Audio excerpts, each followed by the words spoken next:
Merhaba arkadaşlar, yeni videoma hoş geldiniz diyorum. Herkese cümleten selam, aleyküm diyorum arkadaşlar.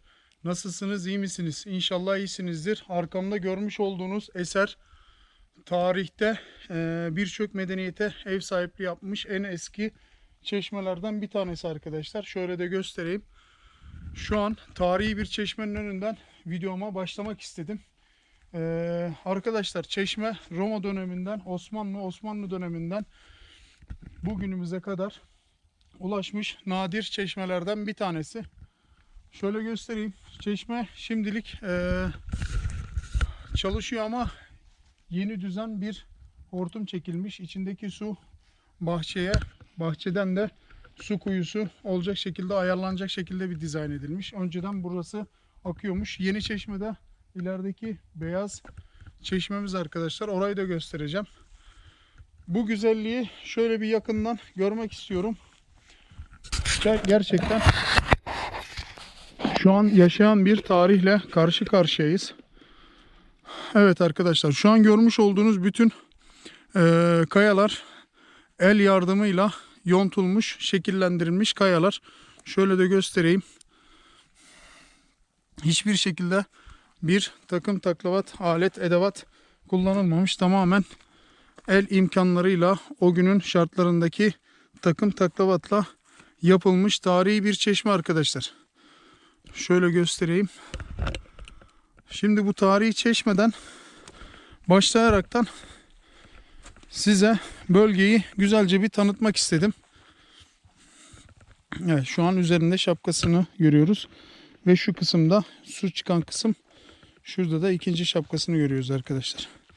Hemen karşısında da bir yerleşim alanı var. Büyük ihtimalle gene eski tarihlere dayanan bir yerleşim alanı. Onu da size kısaca göstereyim.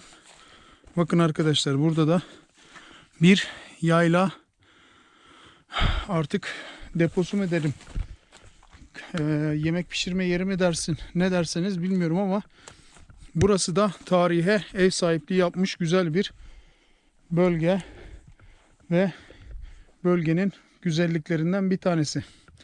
Burada büyük ihtimalle bir su kuyusu veya hayvan barınağı gibi bir kısım var arkadaşlar. Tam olarak kestiremiyorum ama ya hayvan barınağı ya da su kuyusu olma ihtimali yüksek.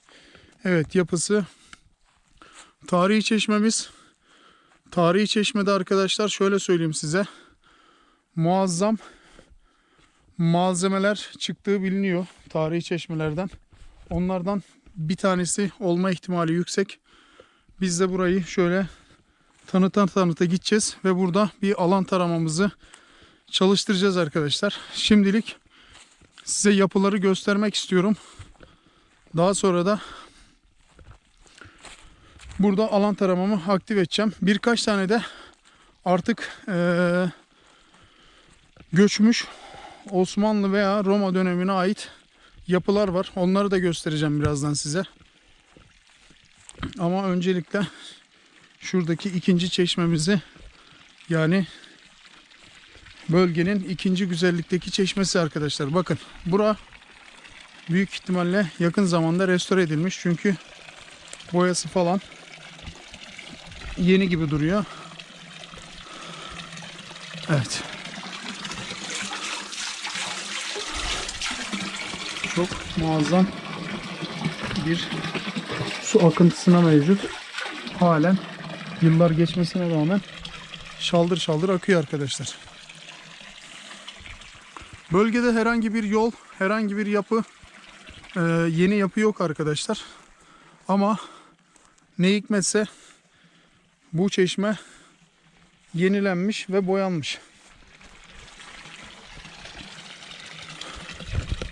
Hemen şuradaki yapılarımı da göstererekten devam etmek istiyorum. Bakın arkadaşlar, bir tane şurada yapı var. O yapı göçmüş, artık yerle yeksan olmuş. Ve birkaç tane de şurada yapı var. Hemen oraya da gideceğim. Zaten malzemelerim çoğu da orada. Ben şöyle videoya oradan başlamak için özellikle oraya geçtim. Evet. Evet arkadaşlar. Bu da su kuyusu. Büyük ihtimalle yine tarihi bir kuyu. Çünkü gerçekten çok eski bir tarihe ait olduğu aşikar. Biz de şöyle bir inceleyelim bakalım.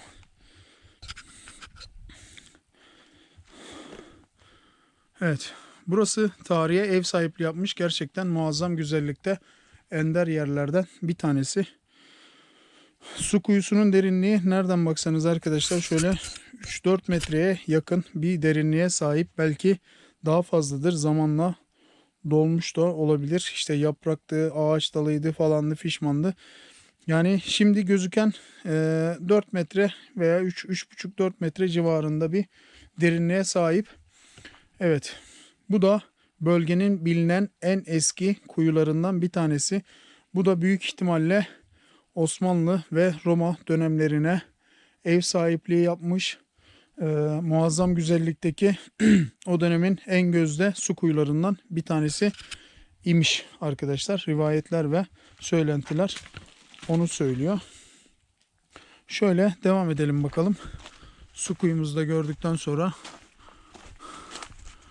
burada evet günümüz şartlarında yapılmış başka bir kuyu var. Hemen şöyle devam ediyoruz. Şurada arkadaşlar büyük bir yapı varmış. Oraya da gitmek istiyorum ama şuradaki terk edilmiş ve göçmüş yapıları da size göstermek istiyorum.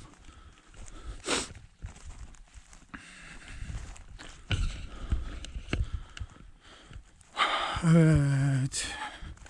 Zamanında taştan yapılmış yapılardan bir tanesi de burası arkadaşlar. Bakın. Artık kullanılamaz hale gelmiş. Bakın bu duvarları hem tahtadan hem de taştan dizayn edilmiş şekilde yapılmış. Şöyle göstereyim. Ve bir tane de şurada var arkadaşlar. Onu da göstererekten alan taramamla bir sinyal kontrolü yapacağım bölgede. Evet, bu da ikinci yapımız arkadaşlar. Bunun gibi birkaç tane daha yapı var yukarılarda. Hepsini gezmek istemiyorum. En yakınlardakini size göstererekten olayıma girmek istedim. Tarihi çeşme, Roma ve Osmanlı dönemine ait tarihi çeşme. Önündeki yayla yapıları var. Bir tane işte ocaklık, bir tane hayvan barınağı gibi yapılar var. Tabii onlar artık kullanılamaz halde. Tarihi çeşme, tarihi kuyumuz ve o döneme ait insanların yaşamış olduğu yapılar arkadaşlar. Şu an yakınlarında 2 tanesi vardı. İkisini de gösterdim. Burada güzel bir alan taramayla sinyal kontrolü yapacağım. Daha sonra inşallah kayda değer bir sinyal bulursak hep beraber ne yapacağız? Oranın çalışmalarını başlatacağız. Tarihi çeşmeden başladık. Tarihi kuyu günümüz şartlarında halen ayakta duran güzel bir beyaz çeşme ve terk edilmiş 2 tane yapı. Bölgeyi kısaca anlatmak gerekirse tarihi çok zengin, tarihe ev sahipliği yapmış güzel bir bölge arkadaşlar. Burada alan taramamızı aktif edeceğiz. Bakalım nasıl bir güzellikle karşı karşıya kalacağız. Hep beraber görelim.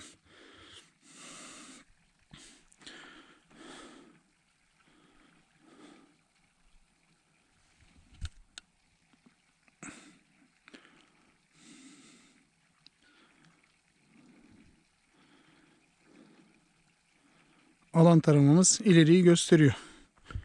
Yavaş yavaş ilerleyelim bakalım. Evet arkadaşlar, Pirri Reis Model 16 yeni almış olduğum alan taramam birçok eseri bulmamda en büyük yardımcılarımdan bir tanesi oldu. Birçok arkadaşım da sipariş verdi ve kullandılar. Hemen hemen hepsi de memnun. Teşekkürlerini ilettiler. Bazıları bir takım sıkıntılar yaşadı. Onlar da teknik servis yardımıyla işlerini çözdüler diye biliyorum. İnşallah istenilen verimi de onlar da almıştır diyorum. Bu arada çekilişimize bir aydan bir az süre kaldı arkadaşlar. Hepinizi çekilişe bekliyorum. Şartları yerinize getirdiğiniz sürece İnşallah bütün hediyelerin en güzelini sizlere veririz diyorum. Bu arada alan taramamız yapının içine girdi arkadaşlar. Evet. Alan tarama yapının tam köşe noktasında bir sinyal kaptı. Şöyle bir başka bir versiyonda bir daha bakalım.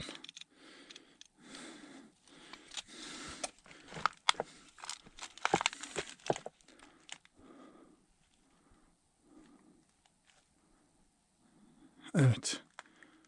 Yine aynı derecede sinyali verdi arkadaşlar. Yapının hemen köşe tarafında. Ne yapacağız? Dedektörümüzle malzemelerimizi buraya alacağız ve buranın tamamen kontrollerini sağlayacağız arkadaşlar. Bakalım daha nasıl bir güzellikle karşılaşacağız. Hep beraber görelim. Yapımızda şöyle göstermek icap ederse, evet, burası çıkış arkadaşlar. Biz de zaten oradan girdik içeri. Şöyle dedektörümüzü alıp dedektör yeraltı görüntüleme ile birlikte sinyallerimizi bir kontrol edelim. İkisini de alalım ya da alabildiğimizi alalım. Şöyle çantamız sırtımıza.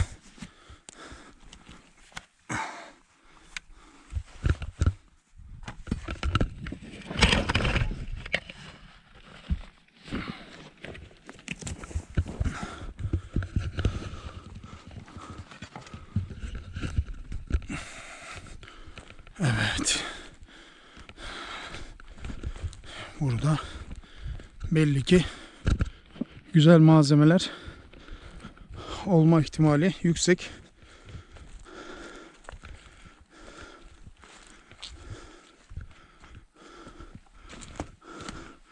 Bugünlerde arkadaşlar şöyle söyleyeyim, bölgesel olarak terk edilmiş yapılara merak saldım. İnşallah buradan da güzel bir malzeme bularak ayrılırız ümidindeyim.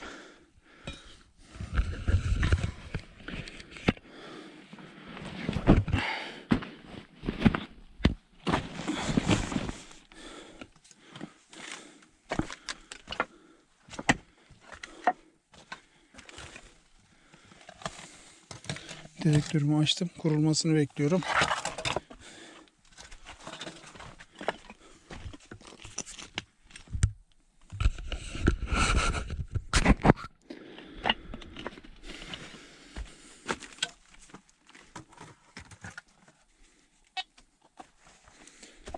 Topraklama yapıyorum arkadaşlar.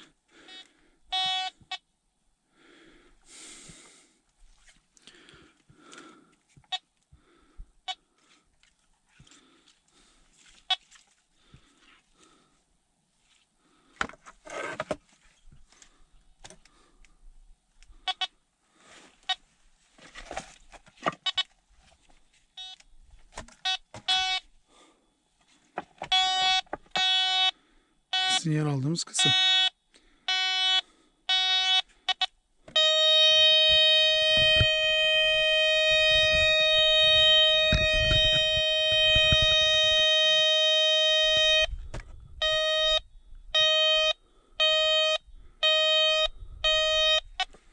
Evet. Dedektörümüzde güzel bir sinyal yakaladıktan sonra hemen yeraltı görüntülememizle olayımıza gireceğiz. Bakalım nasıl bir grafik çıkaracak yapının içinden bize.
Çıkan grafik arkadaşlar. Bakın kırmızıda görüyor musunuz? Bayağı yüklü bir veya çok değerli bir malzeme var. Evet. Hislerimde kesinlikle yanılmadım. Terk edilmiş evlerde makinelerle birlikte güzel malzemeler bulurum ümidiyle gelmiştim ve ümitlerim hiç de boşa çıkmadı arkadaşlar. Bakın harika malzemeler bulduk. Çok şükür muazzam eserler var. Ne diyoruz arkadaşlar? Şöyle bir pointer sinyaline de bakalım. Doğru mu? 3B tarama diyelim. Canlı tarama pointer.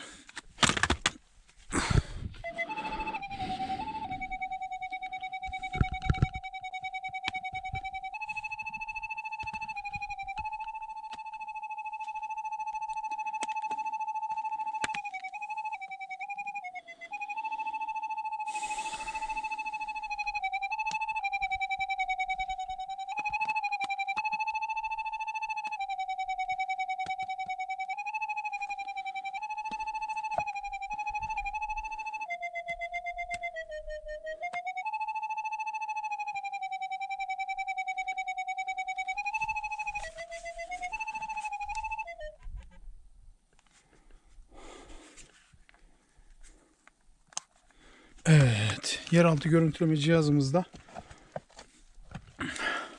harika bir grafik verdi ve pointerimizde güzel sinyaller gösterdi arkadaşlar.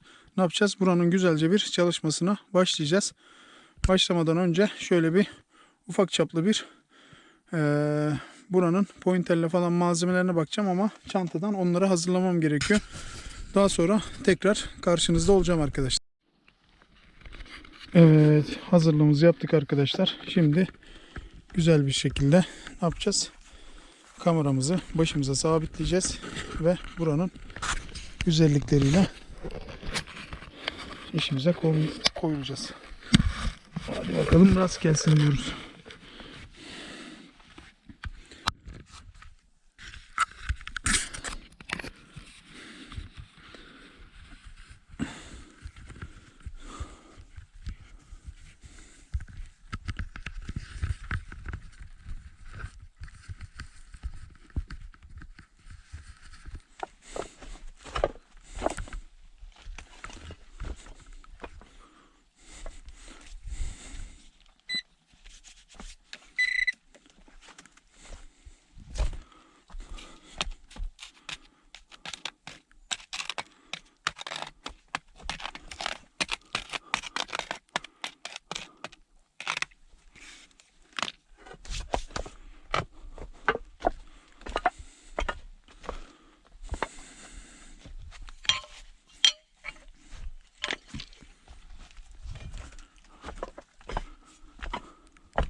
Bayağı da topraklanmış.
Şurada bir çukur açıldı arkadaşlar.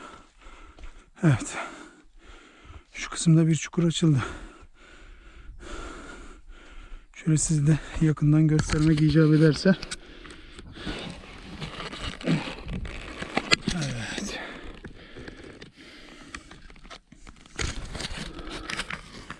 Bakın arkadaşlar, sinyal aldığımız kısmın alt kısmı bir çukur açıldı. Bakalım çukurdan ne gibi bir güzellik çıkacak.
İşte burada.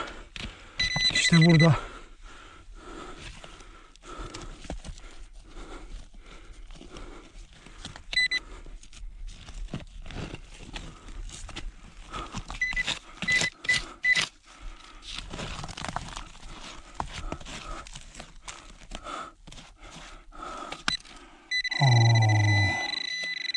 İşte. Aman Allah'ım. Of of of of of of. Of of of of of of of. Of of of of of of of. Aman Allah'ım. Bu nasıl bir şey ya? Of of of of of of of.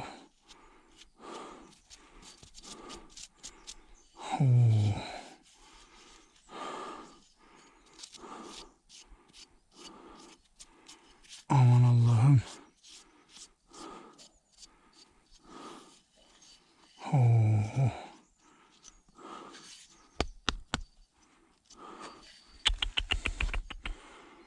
İşte bu. İşte bu.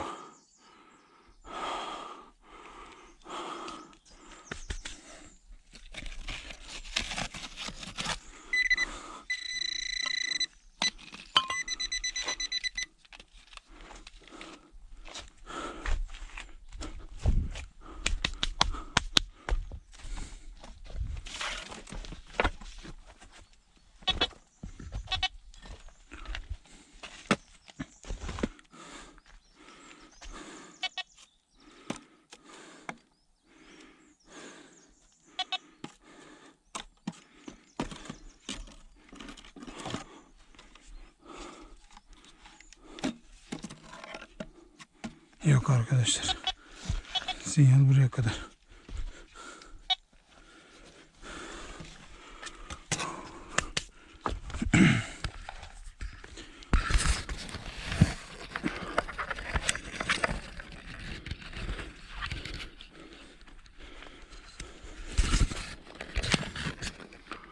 Evet.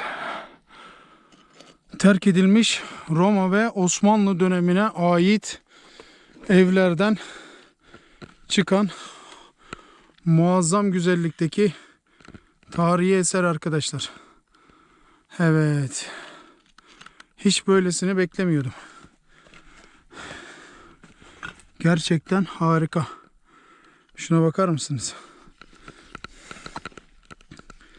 Harikulade. Of of of of of of of. Of of of of of of of. Evet. Tarih kokan bir bölgede terk edilmiş evlerin duvarından çıkan muazzam güzellikteki eser. Evet arkadaşlar. Tarihi bir çeşme, tarihi bir kuyu ve tarihi zengin yaşanmışlıklarla dolu bir bölgede terk edilmiş Roma ve Osmanlı dönemine ait evlerin duvarlarından tarihi eser fışkırıyor diyebilirim arkadaşlar. Bizim nasibimize böyle bir güzellik çıktı. Alan tarama, dedektör ve yeraltı görüntülememizle sinyal tespiti yaparak nokta atışı malzememizi bulduk ve gün yüzüne çıkardık. Evet arkadaşlar, düşüncelerinizi yorumda belirtirseniz severim. Malzeme hakkında bilgisi olanlar yoruma yazsın. Bugünlük nasibimiz güzel bir eser. Tarihi çok eski bir eser. Büyük ihtimalle Roma dönemine ait bir eser. Evet. Gerçekten harika bir eser arkadaşlar. Sizleri seviyorum. Çekilişi unutmayın. Kendinize iyi bakın diyoruz. Allah'a emanet olun. Hoşça kalın arkadaşlar.